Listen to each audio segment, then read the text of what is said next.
8:36. Hay una arista política sobre lo que está sucediendo también respecto a los casos de la variante Delta en Chile, que tiene que ver con lo que sucedió con el jefe de gabinete del ministro del Interior. El jefe de gabinete renunció a su cargo porque resultó ser que el padre de la guagüita que está contagiada con la variante Delta, era su cuñado, y de una u otra manera se ha cuestionado el que haya viajado a Estados Unidos con su familia y haya regresado a nuestro país con su guagua, con su hijo contagiado.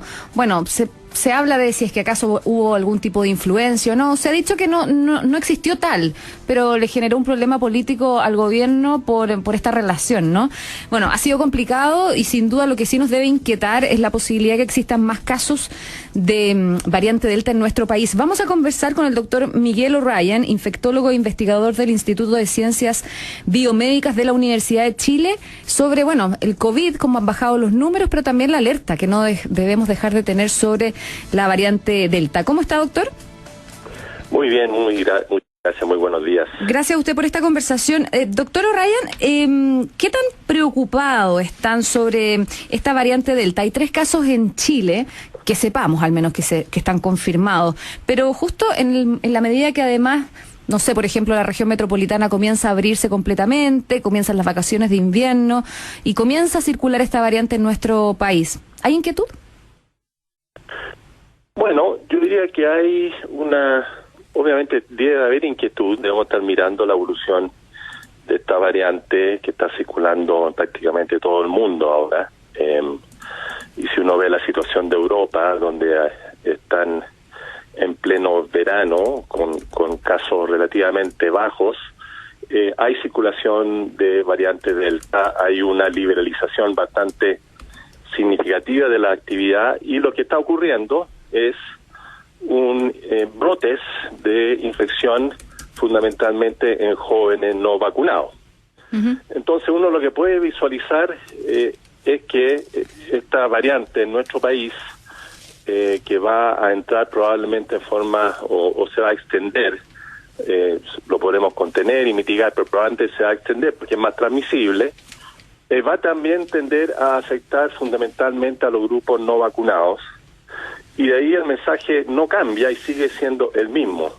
Debemos seguir en nuestro logro de vacunar al máximo posible nuestra población, especialmente la población joven mayor de 18 años, lo antes posible. Mientras antes logremos eso, vamos a estar combatiendo el coronavirus en general y sus variantes, incluyendo la variante Delta. La buena noticia es que, claro, los casos COVID han ido bajando, pero eso a mí me inquieta también, que cuando uno comienza a relajarse también comienzan a bajar las medidas de autocuidado, y en ese sentido uno podría mirar lo que sucede en otros países como Israel, que dejó de usar las mascarillas y ha aumentado en un 60% la cantidad de contagio. ¿Cómo lograr equilibrar la comunicación de riesgo también con la necesaria o el necesario retorno a la normalidad, podríamos decirlo también, de la población que busca establecer también la autoridad sanitaria? Claro, bueno, ese es el tremendo desafío que tenemos que tratar de ir logrando en un ambiente que podemos decir que en este momento es claramente favorable. Y en eso yo creo que no hay que equivocarse y hay que dar esa buena noticia. Y tenemos entonces una caída importante, muy significativa de casos. Yo diría incluso, por lo menos en mi visión, un poco antes de lo que yo había visualizado. Yo siempre había propuesto que la caída iba a ser probablemente hacia mediados a finales del invierno.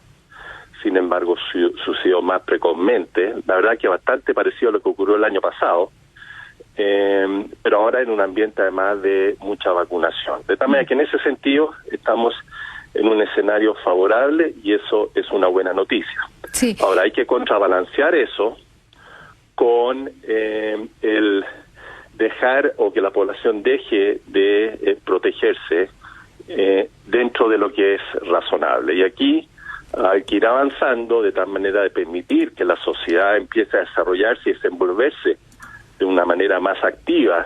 Eso es importante también, no hay ninguna duda. ¿Para qué hablar de los colegios? Ese es un tema clave, que empecemos a tener esa actividad social en todo nuestro grupo etario, pero manteniendo el mensaje de los cuidados individuales, yo iría por un buen tiempo. La mascarilla está para quedarse todavía por un buen rato. El mantener un cierto grado de distanciamiento y evitar las reuniones masivas siguen siendo los puntos cardinales que nosotros como personas de la sociedad tenemos que mantener en la medida que se va ampliando las libertades necesarias en un ambiente favorable y de vacunación significativa que sigue siendo el objetivo principal durante los próximos meses. Doctor O'Ryan, hay un gran tema con la variante Delta, que es la que nos inquieta también en este momento porque es muy contagiosa, pero ha ocurrido al menos ya en 2 casos, el de la mujer que viajó a Chile para el funeral de su padre y también el de esta familia que venía de Estados Unidos y que ha provocado también consecuencias políticas. En ambos casos, el PCR que se les efectuó dio negativo. Y luego de un par de días vino otro test donde se es positivo y con variante Delta. ¿Qué se sabe sobre esta variante Delta? No sé, a lo mejor es una pregunta un poco, no sé cómo planteársela, pero ¿se puede camuflar mejor la variante Delta probablemente frente a este tipo de test? No, lo que ocurre es que como estos virus tienen un periodo de incubación que es bastante variable, el coronavirus en general, incluyendo todas sus variantes, que va entre 3 y 14 días, es posible que yo me haga la PCR un día, me haya infectado hace 1 o 2 días, esté incubando el virus recién, de tal manera que no hay suficiente cantidad para que sea detectada con esa PCR ese día. Ni siquiera a lo mejor al día siguiente, pero recién se empieza a detectar al 3er, 4º o 5º día de que yo me infecté. Y eso lo sabemos hace mucho tiempo, todos los coronavirus se comportan así, la variante Delta no es diferente. De tal manera que el solo hecho de tener una PCR negativa ahora no significa que yo no pueda eventualmente haberme contagiado unos días antes.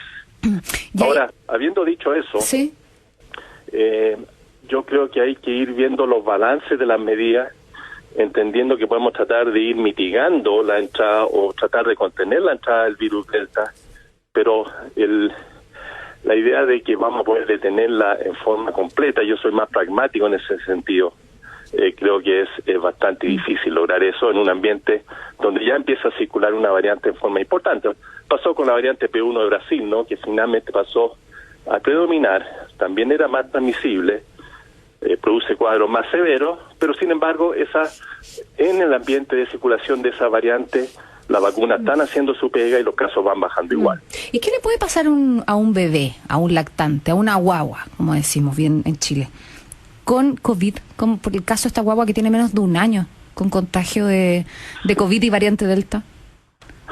Bueno, nuevamente yo creo que ahí hay que volver a repetir lo que hemos ido aprendiendo y los mensajes que ya llevamos bastante tiempo. El COVID puede infectar a los niños de todos los grupos etarios, desde recién nacido en adelante, ¿no? Pero la probabilidad es mucho menor. Mucho menor, a menor edad va disminuyendo incluso esa probabilidad, y va a irse relacionando también con la actividad que vayan teniendo los niños, igual que los adultos. En la medida que vayan aumentando, va a poder probablemente ir aumentando la posibilidad de infección en los niños. Eso es lo primero. ¿Cuánto va a aumentar la infección? La verdad es que no lo sabemos a ciencia cierta, si bien uno ve que, una vez más, si miramos hacia los países que nos llevan un adelanto a la pandemia de 4 a 5 meses, la infección en poblaciones pediátricas, niños pequeños, ocurre, pero ha sido de baja frecuencia y en general los casos son mucho más leves y los casos graves son afortunadamente muy esporádicos. La variante Delta no se está escapando de ese comportamiento, en eso hay que ser bastante claro. Lo que sí se está viendo es el incremento de infecciones en poblaciones jóvenes adolescentes, donde hay una gran actividad en este momento en el hemisferio norte por el verano del norte, por las actividades de verano, con brotes en las Islas Canarias, por ejemplo, en España, donde hay grandes grupos de jóvenes que se reúnen. Y hay algunos pocos casos graves que son jóvenes de 16, 17 años, especialmente si tienen factores de riesgo como obesidad o diabetes o hipertensión. Sí. De tal manera que no hay, a mi manera de ver, en este momento una razón de... hay siempre que estar mirando, pero de tener una preocupación especialmente preocupante, valga la redundancia, por estos pocos casos de reporte de infecciones en niños, que no es algo inesperado. Sí, hay que decir que ya casi 2/3, dice el Mercurio hoy día, de los mayores de 12 años de la región metropolitana tienen la vacunación completa. La comuna de Huachuraba lidera la lista, así que bueno, hay que seguir inoculando a los jóvenes de sobre los 12 años y esperamos también los ensayos clínicos para los niños más pequeñitos, así que vamos a estar pendientes de la conversación, del debate y de cómo avanza esta variante Delta, que es la que hasta ahora nos inquieta muchísimo más. Doctor Miguel O'Ryan, muchas gracias por conversar con nosotros en La Mañana Interactiva. Un gusto. Que esté muy bien, que tenga muy buen día. Muchas gracias.